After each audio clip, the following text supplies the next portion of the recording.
Hi, welcome. It's time for another children's book reading by a candidate, and I am that candidate.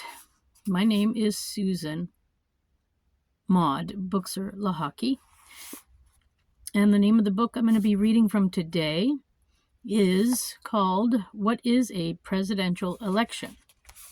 We're going to go back to this one for a second, because this week we have coming up the Electoral College meeting. It happens tomorrow. I know normally this is put out on a Saturday morning, but I didn't get my book in time, and I had some distractions. So my apologies for being late this week, but it's actually also a little bit okay because the Electoral College is meeting tomorrow on December 17th, and they're going to be electing the next president of the United States and the next vice president of the United States. So welcome to the children's book reading. Now, the chapter from this book that I will be reading is called The Electoral College. And I might have read it already before, but I want to read it again. What page is it on? 70. So let me go there. Because the campaigning part is done, but the Electoral College has to meet and cast their elector votes for the president of their choice and the vice president of their choice. So, Chapter 8, the Electoral College. The candidates work hard for every vote they get. When all the votes are counted on election day, whoever receives the most wins what is called the popular vote. But believe it or not, whoever wins the most votes does not necessarily become president. Although every vote counts, the way a presidential election is ultimately decided is different than you might expect. More than 2 centuries ago, when only about 4 million people lived in the United States, our country's founders created something called the Electoral College. The Electoral College isn't a school. It isn't even a place. It is a group of people called electors who cast their vote for president after the votes on election day come in. Electors don't actually get elected themselves. They are chosen by their political parties in their home states.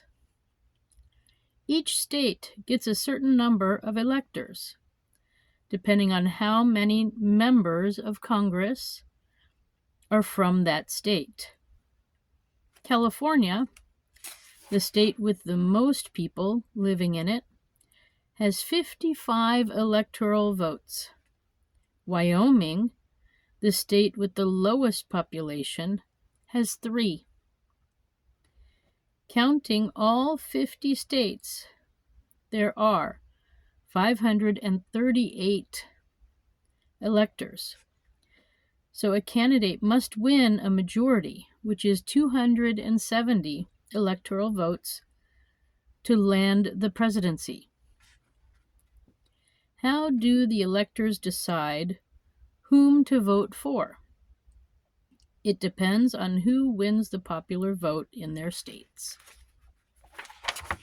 So here's a picture of the founding fathers deciding to do this Electoral College.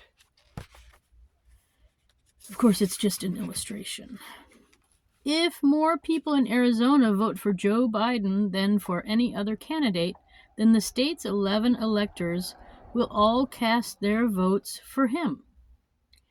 2 states, Nebraska and Maine, can split up their elector votes. When the Electoral College was created, Americans, especially people living outside of urban areas, were much less informed about candidates. Our founders wanted to ensure that citizens in less populated areas were represented in the presidential vote as well as those in the big cities. Some people believe that the Electoral College is unfair and no longer necessary, since people in all the parts of the country now have access to the information about the candidates and the important issues facing the country. They think that candidates who wins the most votes should become president, the same as in any other election for public office. This is called the popular vote. Others argue that the Electoral College still provides a more equal representation between areas of the country with higher populations and those with fewer people.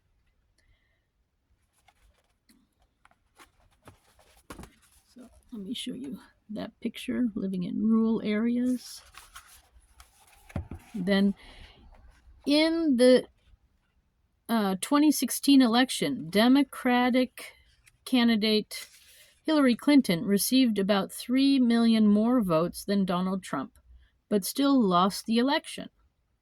How many other times in U.S. history has a candidate lost the popular vote but won the elector vote, the vote that determines who wins the presidency? So the answer to that question is 4 times it happened.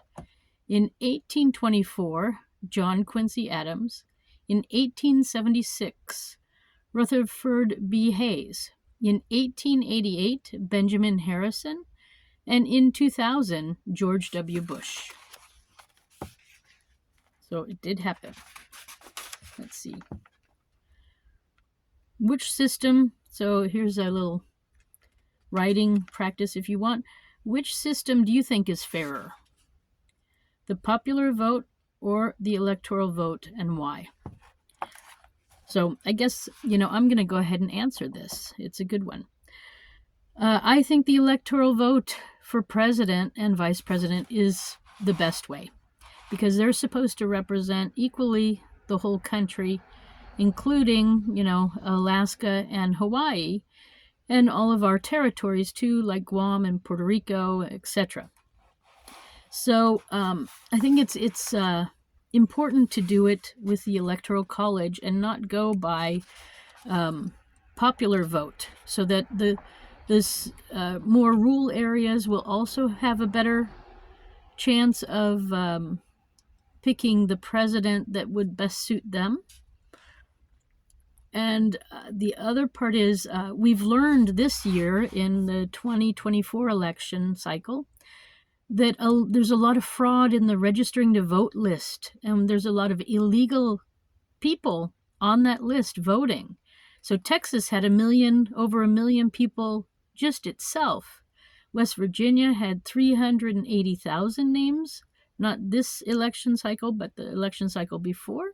So in 22 and also in 2020. So we're discovering all sorts of fraud in the election system.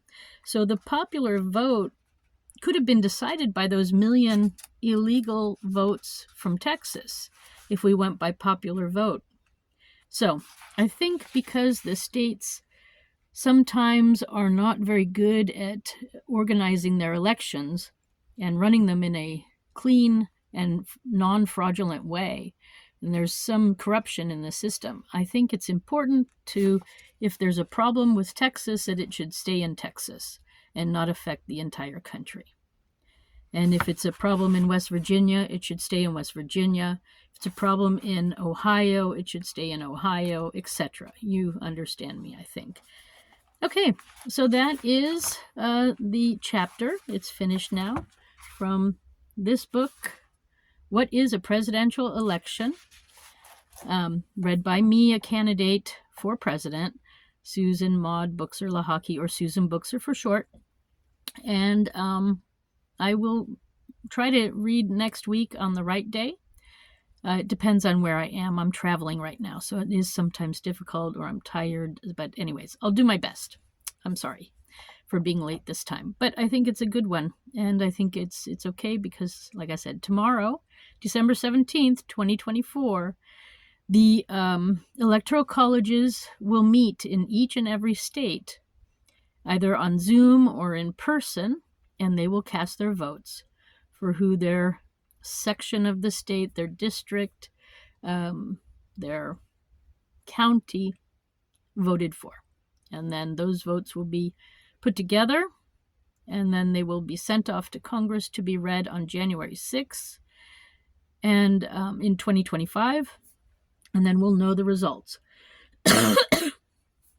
So that is my news for now.